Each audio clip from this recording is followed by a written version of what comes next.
불꽃으로. I mean, I'm gonna kill you. I never.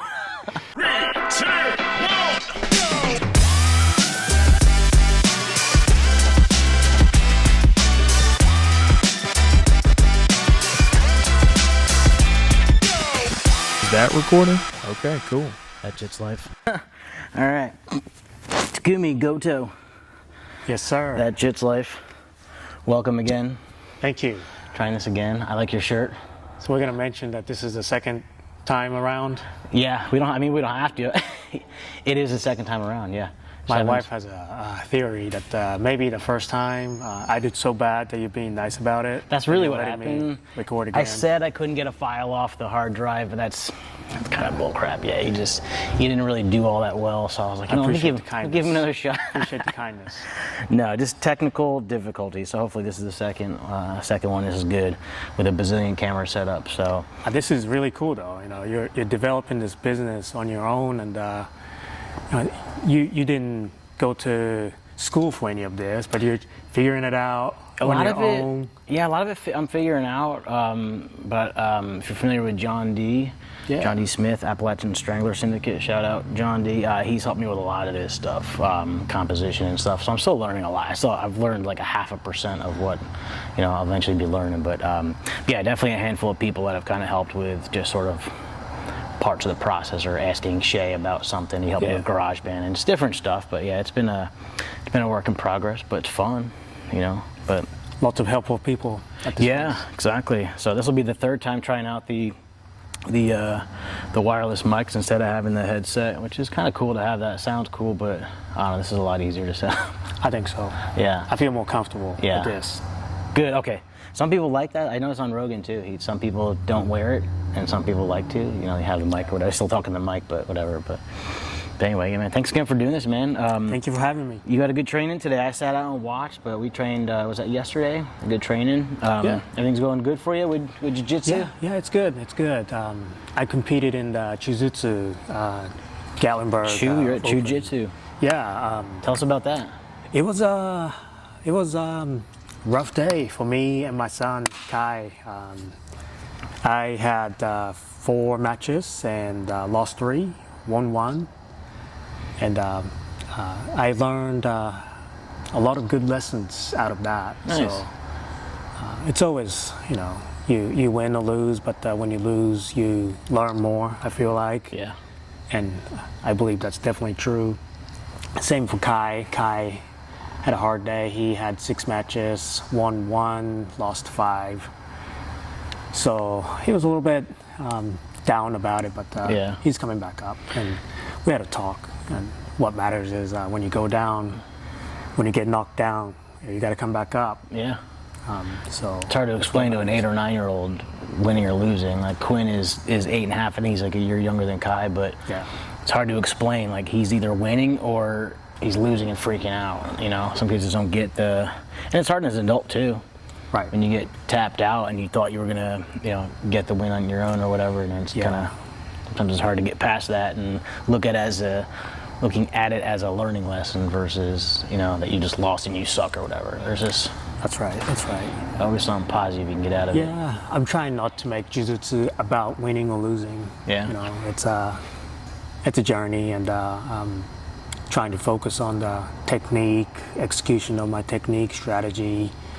How can I continue to mentally thinking, engaging? Yeah. Even when I'm in the midst of battle, in the competition. But it's easier to say that than getting it done. And this time I couldn't get that done. So that's a challenge that I'm going to try to overcome again in some point. Yeah, and what a lot of people don't know, which I don't know, I've only heard because I've never competed, but what's it like competing versus a roll with one of your buddies in class? Like, what's the difference? What's your going through your mind when you doing that? You have to mentally prep for that because they're not going to slow down and give you a chance to tap. It's break your shit off. Yeah, I feel like it's completely different. Just way faster, way more aggressive. Way faster, but it really starts as soon as you sign up for that tournament. You sign up, go to Smooth Comp or whatever, and then sign up, pay your fees. Start getting nervous. Your name is on the list. and you start getting nervous. Yeah. You start thinking about it. I've had some experience, some tournaments that I signed up, and maybe 3 weeks out, I started thinking about it too much. Yeah. I couldn't sleep. Every time I close my eyes, I'm thinking about what am I going to do against this absolute match? What if I go against this huge guy? How am I going to take him down? What are my options? Yeah. Just start thinking about it, and that's not fun. It's a lot. Yeah. That mental stress is tough, and even though for me my matches are not like the ones that Joe does, it's really for my personal fun and experience. Right. But at the same time, it's still stressful. Yeah. But A bunch of people watching you. Yeah, experiencing that stress and working through it is good. Yeah. So it's very similar to when you're getting choked or you're in the bad position, even in here. How can you stay calm and work through the problem and get out? Yeah. And counterattack. It's very similar. Yeah. But it's more mental training that way. Yeah. So that's one of the things that's awesome about jiu-jitsu. It's so physical, obviously, but it's also very, very mental. Right. Yeah. So you showed me, I saw it, but explain as best you can what happened with Kai's that one match with that assassin. I don't know what he did. He cartwheeled over him and wrapped his neck with his belt. And holy cow! What was that? Yeah, I guess it's a type of lapel choke, but That's I don't know what to call it except for Beyond the advanced. ninja stuff, right? So crazy. Maybe I'll Yeah. put a link in there somehow, but so people can see that. But yeah, it was impressive. it was impressive. Because Kai's really good. I expected this Jiu-Jitsu tournament to be just like the one that we've been going in, like grappling industries or something like that. Yeah. But I think it attracted higher skilled people. Ah, okay. So that kid that he went against with the ninja choke was he's from Memphis, and I think his dad also mentioned that this was his fourth or fifth jiu-jitsu tournament. So obviously they compete more, they travel, and go to all kinds of jiu-jitsu Probably competitions. been training longer too, maybe. Maybe so. Yeah. But It's crazy. This girl Bailey, I'm going to be doing the podcast with out in California. She's 11. I don't even know how long she's been training for. I have to do some research and find out and ask some questions. But she's a 2024. I think she's the first youth world champion, and I've watched a bunch of her That's matches awesome. and stuff. So it's 11. She's small. She's an 11-year-old girl, and she wrestles, MMA. I think she does Muay Thai and boxing, and then jiu-jitsu, obviously. And there's a match where I forget what the caption was, but it was coach says let him go. She's wrestling a boy, and she just got him pinned, and she's just not letting him go. And then she has this weird smile at the very end and lets him go. And it's just cool seeing kids that young that just dominate. It's just different, very different. it's going to be interesting. All these kids training from a young age. Yeah. I'm excited to see how Kai develops from here on out. Obviously, I hope he continues to train jiu-jitsu, but one day he's going to catch up to me. I hope. Yeah.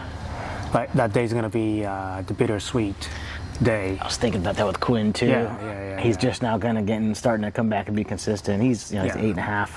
I mean, probably won't take that long. I'm 45, so by the time I'm 55, even if I'm a black belt and he's been training for 10 years from 8 to 18, he'll probably destroy me at 18. But that'd be awesome. I don't know. At the same time, it's crazy. Now, he can do whatever he wants if he can take me or whatever. But at the same time, it's awesome to see your own kid do good things like that. So my daughter, Mia, she is 13, and in last 3 years, she just shot up. She's taller than my wife now. So Quinn's 8, Kai's 9. I think boys mature a little bit slower, but in about 5 to 6 years, he's going to be close to your size. Yeah. At that point, I think I was 14, maybe. No, I think I was a freshman actually. I hit my growth spurt, and I went from 4.5 feet to this super tall 5'7" or 5'8" or whatever I am. But yeah, but it's not too far away. But yeah, I keep telling him, I'm like, as soon as you're small adult size, like you watch out, it's gonna be on. So you better get in there and learn the jiu-jitsu. There's going to be a day that me and him will go head to head, and there'll be no mercy. We will go until one of us I can't tap. wait. I can't wait for that. I might not tap. Yeah. Maybe I'll let that. You I'll let my wake foot up and break your or kid whatever. choked you unconscious. That might be one of the one that I cannot be humble with. Or Yeah. Oh, that'd be hilarious. That would suck, but at the same time, that'd be hilarious. at the same time, for us, we want to push that age out. Is it going to be when Yeah.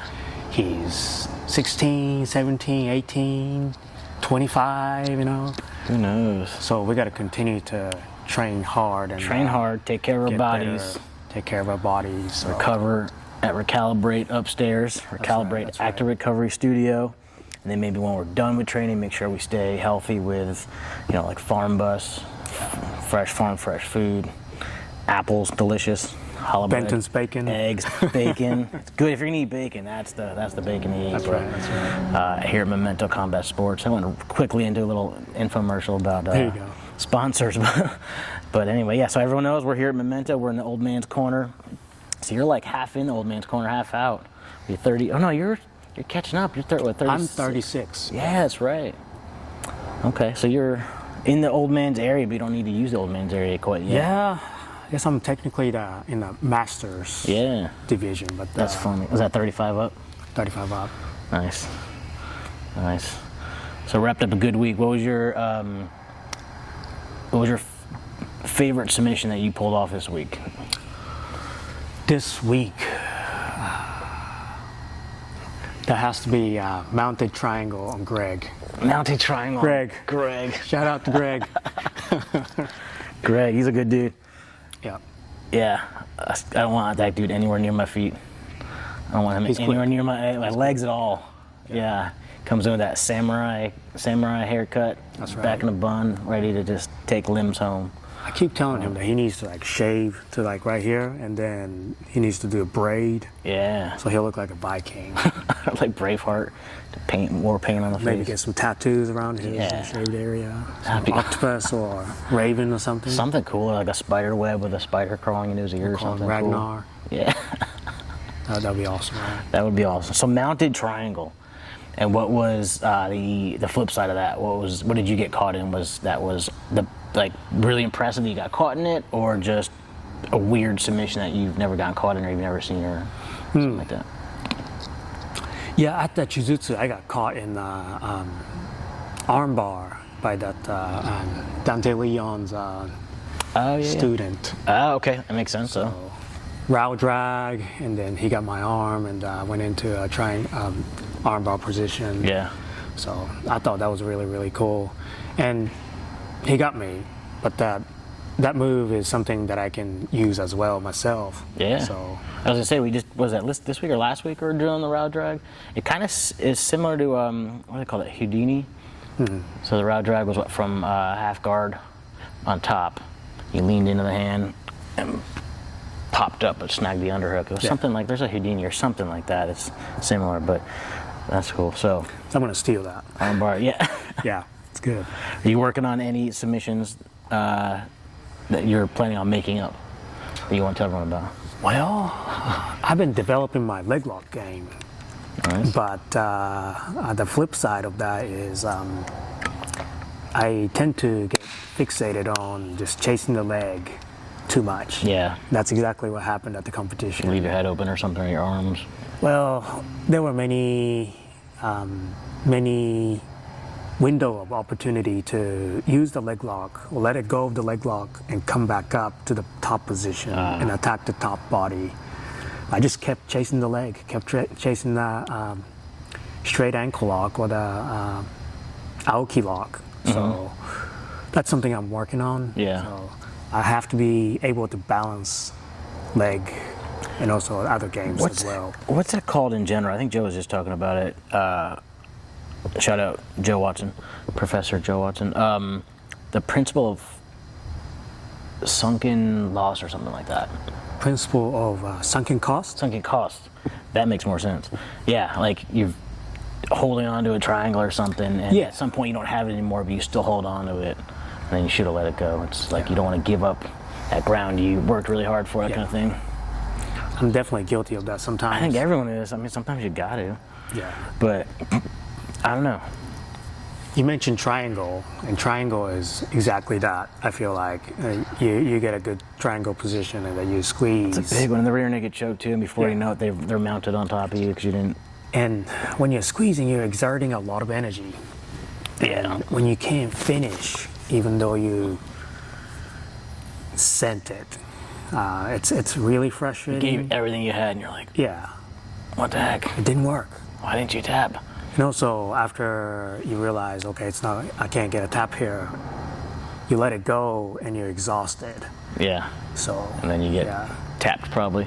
Have you ever done that where, I think probably everyone has, where you're in a submission and you know you're really close to tapping, but you know if you can squeeze out an extra couple seconds. I've done this with Greg actually, where I squeezed out like an extra couple seconds of his darce. I think it was one of the ones we did Shark Tank, and he thought he didn't have it and he gave up, and I was like, like I was this close to tapping out. It took him like 5 more tries. I did that 5 more times, and then he eventually squoze the crap out of my neck and tapped out from it. But you do that a lot? Or you get in positions where you're about to tap, you know that if you hold on a little bit, they might give up, and then sometimes it works? Yeah. Not in Greg's darce choke though. It's really good, and I've learned my lesson. Yeah. Too much sore neck. Yeah. I did that once. Like I don't know if I was trying this, but with Stefan, I think it was the same day he taught, or he was doing I think go-go plata from the top, and I made him like crush my windpipe before I tapped out because he was like leaning, like he was over top of me, but foot right in front of my throat. I was mounted go-go plata. Yeah, it was miserable. Yeah. I was like, I don't think he's gonna give up, but I'm just gonna fight this until something snaps right. And I'm just tapping out because it just hurt too much. But that's funny. That's funny.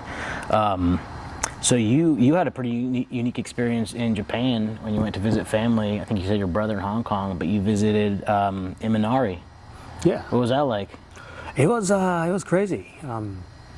So my brother lives in Tokyo, and Tokyo, okay. we went to visit my brother and his family, wife and his daughter. So that was 2 years ago, back in June timing, but I had a little time to get out and take my brother and go to the Imanari's gym in middle of Tokyo. So yeah, it was just this location in just middle of Tokyo, and it was actually underground place, and you can just walk in like you're just going to a store or whatever, and there he is. Was it intimidating, or were you nervous? It was definitely intimidating. But he was welcoming. Everyone was really cool. He was very nice. Did it help that you spoke the language and? Oh yeah. But I think a lot of people, even I think I saw a video of Craig Jones rolling with Imanari rather recently. So a lot of people visit his gym. So I've seen multiple videos of famous Jiu-Jitsu people hanging out at Imanari's gym. That's cool. Yeah, I was there. That was really cool. That's one of the cool things I like about Jiu-Jitsu. I haven't really traveled much. I've never really, other than when I'm going to be going out to 10th Planet in Oceanside in December, but I've never really trained at any other gym. Right. There's no other, there's a couple other sports, but you can't do that in like professional baseball. You can't like play baseball and then go and train with the sport's like top people. Yeah. Not that it's easy to just pick up and go, get a roll in with Gordon Ryan or Craig Jones, but walking to Imanari's gym, you're there as one of the people, and then some other top 20 person, whatever comes in, you're like, and then you might be an uke or rolling with someone. This is really cool. Yeah, I actually got to roll with him too. And, Did you? I had to tap about 5 times in a minute. Did he seem like he was taking it easy on you, or he just? He was definitely taking it easy on me. Yeah. That's got to be interesting. He's pretty short too, right? He's about Leo's size. Okay, so like 5'6" or 5'5" or something like Somewhere that. around there, yeah. Gotcha. Okay. But that doesn't he's matter at got all. that. You can feel it, Yeah. He's got the vibe or whatever you want to call it. He's definitely a killer. And he's about to Imanari roll you. That's right. Into I think he's got another fight coming up too. Does he? I think he's 50 or something like that. Is he really? He's not young. Gives me some hope. Excellent. It's not too late. So you do that. You do his roll a lot, Imanari roll. What's your favorite thing to roll that into? I like to. I've been trying to develop my wrestling skills as well, but some people I just cannot out wrestle. I can feel it when I engage, right? Yeah. So for those people, I like to try to hit the Imanari roll as a surprise attack. Yeah. Instead of just pulling guard, sitting down, maybe I would try to hit him with the Imanari roll and go right into leg lock. But I try to do that at the tournament as well. Did you? I got stuffed. Oh, both no. times. Like on the way in? Yeah. Ah. So, more work to do. Yeah. Work on it. Yeah. Go back to Imanari's gym and have him teach you. I wonder how many people have Imanari. I wish he would taught Imanari roll when I was there, but he taught me straight ankle lock, and it was pretty cool. Did you have the balls to try the Imanari roll while you're there? That would have been funny to try it on him. No, maybe I should have. Yeah. Next time. That'd be funny though, just to see how he probably just let you roll right into it and then roll right into the leg entanglement and then go from there. Yeah. But 20 feet. He had this like really, the playful vibe. Yeah. He's That's serious, but not really, Yeah. Almost similar to like the B team, Craig Jones type of deal. Good sense of humor and just wants to have fun, but also is very serious about jiu-jitsu. Also, I could tell he'll probably break my foot if I don't tap. Yeah. So have fun, but make sure to tap. Yeah, don't forget to stop. Yeah. Man. Yeah, it's never fun. I can't remember if you were here when I got my ankle broken. That's Yeah, right over there. right over in that corner. I remember. It's not fun. Definitely tap.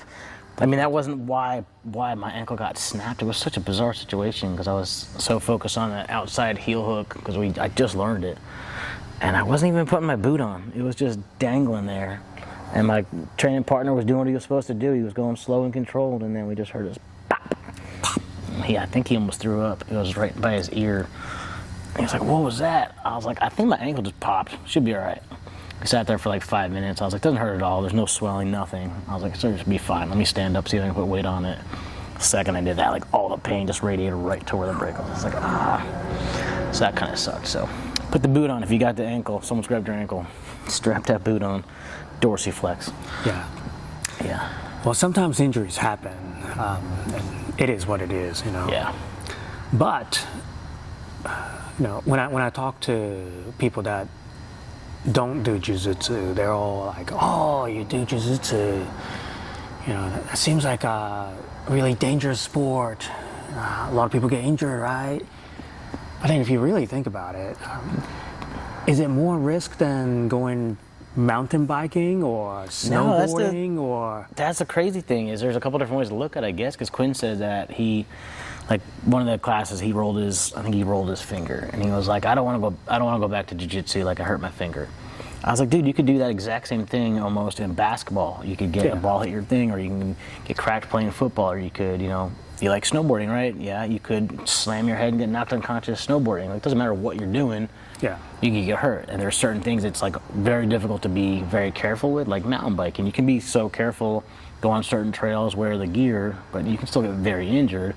Jiu-jitsu's, I guess, similar. You just have to pick the right training partners and not go hard and recognize, certain things. Like if you're gonna roll, don't have your hand like this on the mat, have it behind their back, or stuff like that. But get hurt no matter what. But then the other way to look at it is, if you're not doing jiu-jitsu, if you're not doing any other sport or activity that you could potentially get injured doing, because you're doing that activity for exercise, if you're not doing any of those things in fear of getting hurt, then you end up just sitting on the couch eating and putting on 50, 100 pounds and then having other injuries, with heart problems or whatever. So you can pay now or you can pay later. I like that saying. Have you ever heard of that? Yeah, I mean, honestly, I'm thankful. I'm 36 and I'm still able to train every day and even do competition. And that's a gift. That's a blessing. Yeah. And when I look around the people that I work with, my friends from high school, blah, blah, blah, it's hard to find people that are still able to invest in that grind. Yeah. Trying to better themselves each and every day. Especially one that you get beat the you get the crap kicked out of you every day. And Yeah. And Come back. I don't say it in like a bragging way, but you know, we have one body, healthy body, I hope, and we have this opportunity to either sit at home, watch Netflix, or try to go do some exercise, go do some jiu-jitsu, do something difficult. better yourself. Yeah.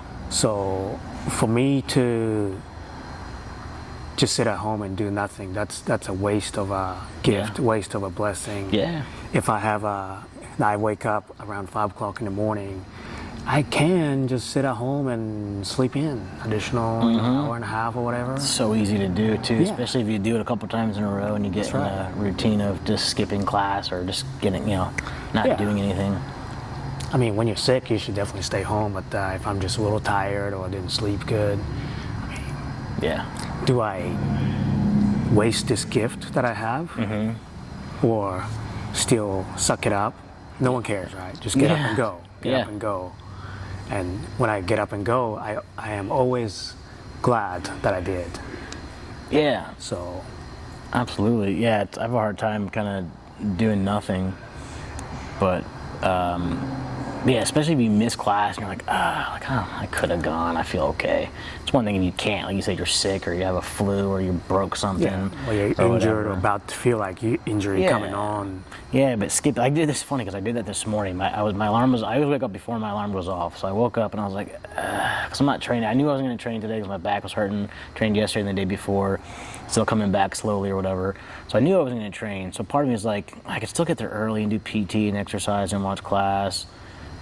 So I'm on cold plunge afterwards. I'm like, but I could also sleep in because I'm not going to be doing jiu-jitsu. So I did that. I'm like, all right, screw it. I turned my alarm off, and I was going back to sleep. And then my dog, I have one of the dogs sleeps with me, and he knows, like, he can tell when I get up and around what time it is. Because as soon as I did that, he starts nuzzling. He wants to eat breakfast, wants to go outside. He's click-clacking around. Our other dog starts to add in. She click-clacks around, and I'm like, it's like 20 minutes after I normally get up. I'm like, I guess I'm going to jiu-jitsu.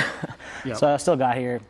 I should probably do that more often because I got here and Stefan was cleaning the mats. And I was like, oh, cool, so I don't have to clean the mats. I was like, sorry, man. I was like, I slept in and I still ended up coming in conveniently after he was already starting the mats. But, no, just kidding. Yeah, that feeling of, like, you wake up, after you sleep and you wake up and you don't feel any better. You don't feel like you got a bunch of extra sleep and you're like, crap, now I still feel tired. Yeah. And you beat yourself up over missing class or whatever. And then on top of that, the next class you go to, someone's like, oh man, we learned such and such yesterday. And you're like, the one day, I decided to miss class and some awesome stuff happened, or some people that don't normally show up came in and this awesome event happens. And you're like, I hate when that happens. Yeah. But on the other hand, there's balance, right? Yeah. So this morning I trained. Yesterday I did not train. The reason is because I started taking my kids to school on Monday and Thursday morning because I'm a dad. I am also I have a job, full-time job. I'm also a husband. I'm also a son. I cannot just be a jiu-jitsu athlete 24/7. Yeah. And I gotta be honest, maybe my kids will be disappointed. Sometimes I do wish maybe I could chase that goal or live that life. But that's not what I want to do. Yeah. I also want to be a dad. I want to be the best dad I can be. Balance is hard, but it's like Yes, it is. it's like the airplane thing. When the masks fall down for oxygen, if something's happening, you're supposed to put yours on first and then take care of people around you. It's kind of like that. Like, you can't take care of your family or your son if you can barely move off the couch, or if you're really unhealthy and you're not really doing much. It's hard to take care of that stuff or do that other stuff. So it's a balance of trying to be physically fit enough to do stuff like that, but also skip that physically fit, active stuff to then just spend time with family or take time for yourself or whatever. It's beat yourself up no matter what. Grass is always greener. I don't know. Time is limited, right? You're not a kid, man. You're not a kid. My daughter is 13. Mia's 13. She's gonna be 18 in 5 years. That's crazy, dude. She's gonna be Yeah, 21 and 8 years. It just happens so fast, man. Yeah. It's so funny. I mean, I can't remember a specific instance, but I remember being younger, you know, like in high school, or like, you know, I worked at an auto parts store, I worked at McDonald's when I was 14. I had a bunch of jobs where I worked with someone that was probably our age that was like, hey man, don't get old. And you're like, okay, cool, man, whatever, I'm 16, I'm into rubber.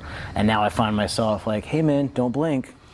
Before you know it, that newborn's gonna be 5 years old or whatever. And I'm like, man, I'm the old guy now telling people not to get older. But it does happen Yeah. fast. It happens quick. Fast, real fast. So while I want to pursue my jiu-jitsu goals, I also want to spend time with my kids Yeah. and wife Yeah. because the time is limited. Yeah, So yeah. I feel good about it chasing though. the balance. Balancing that out, because I do feel good about it when I'm, you know, spending time with them on the weekend. Not that anything happens, not that I'm like this like professionally trained fighter, but I feel more confident. Like if something were to happen, I'd feel more confident to be able to protect them, basically. Right. But then at the same time, having the energy and like physical fitness to, you know, pick up a 50-pound kid and toss him around and play and do stuff he wants to do if there's no other kids around, doing jiu-jitsu, stuff like that. And then, yeah, I just kind of like that part of it. Yeah. But at the same time, I hate also missing it. And I don't know, it goes back and forth. But You ever think about grandkids? I don't think so. Well, Quinn's 8, right? He's 8.5. Yeah, it's crazy. So in 15 to 20 years, Man, he might I mean, it could be in 5 years. When it happens. Maybe not five- that maybe early. not 5 years. Not that early, but 10 in years. 15 to 20 years, Yeah. Oh man, he might become a grandfather, that's scary. right? I'm gonna have to whoop those kids' asses too. Yeah, but then the question is, what kind of grandfather are you going to be? Are you going to be the grandfather that can just watch from far away, or are you going to be running around playing Yeah. whatever? Are you going to be on the floor rolling around with the baby or not? Yeah, 20 years I'll be 65.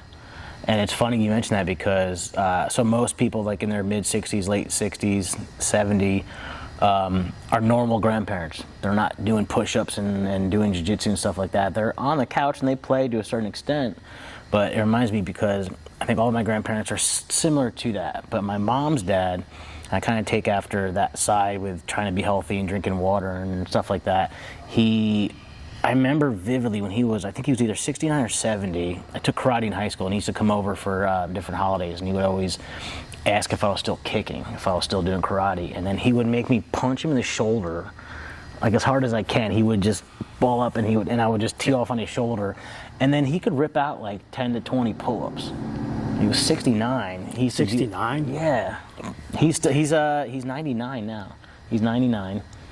I don't want to say in good shape but for 99, you know. But yeah, I want to be 65, 70, black belt in jiu-jitsu, in decent shape, not crazy injuries, to be able to play with little kids and, you know, do all that fun stuff. Joe's playing something on speaker. That's funny. That might be a good time to wrap. I think we've been going about a half hour. Something I did forget on the first one. I wanted you to say something in Japanese. And I don't know what that would be, or if you feel comfortable saying something like, something not mean or bad or like cursing, but something in that direction, but make it look like you're not saying something bad, if that makes sense. Do you know what I mean? Kind of, yeah. Like, hey man, you're an asshole, get out of my face, or whatever, something, but in a nice way, where someone that doesn't speak Japanese would have no idea you were saying something off-putting to them. I can say something like, "Bukkorosu zo." It means I'm going to kill you. I never. That's good, but Yeah. I do want to say, you know, arigato. Arigato means thank you. And I'm grateful to you for having me here. And I love this T-shirt. Thank you. Stefan's shirt's pretty cool. Yeah. I like this shirt too. That's right. There you go. Yeah. And I'm really grateful to this gym, Memento Combat Sports. Yes, sir. Joe, he's awesome. Everybody, all my training partners. Questionable music, but still a good dude, yeah. Yeah. He's hope just so. in the Christmas spirit. Yeah, that's what it is. I don't think we'll be able to hear that, but maybe I'll isolate that and then add it in. But There you go. I think this is the first podcast we talked about just about jiu-jitsu for the most part, which is odd on a jiu-jitsu podcast, but no talk about sleep or diet or any of that crap, just jiu-jitsu. But anyway, man, yeah, it was awesome having you, man. I really appreciate it. Thanks for rocking the gear, and yeah, man, I'm not gonna try to repeat what you just said, but anything you want to add right before we, anything you want to plug or anyone you want to call out, and you want to, tap out next week? Well, just shout out to my kids. Mia has a Appalachian Ballet Company Nutcracker tonight. Nice. So good luck to her. Good luck, and, Mia. Kai has a wrestling tournament tomorrow. Nice. So hopefully it's going to be a redemption. So Heck good yeah. luck to him. I like that he's back at it. He's putting in the work. It's awesome. It's good to see. Thanks to everybody for helping me and training with me. So Yes, sir. thank you for having me. Yes, sir. Thanks again, man. Appreciate it. Thank you. All right. Is that recording? Okay, cool. That Jits Life.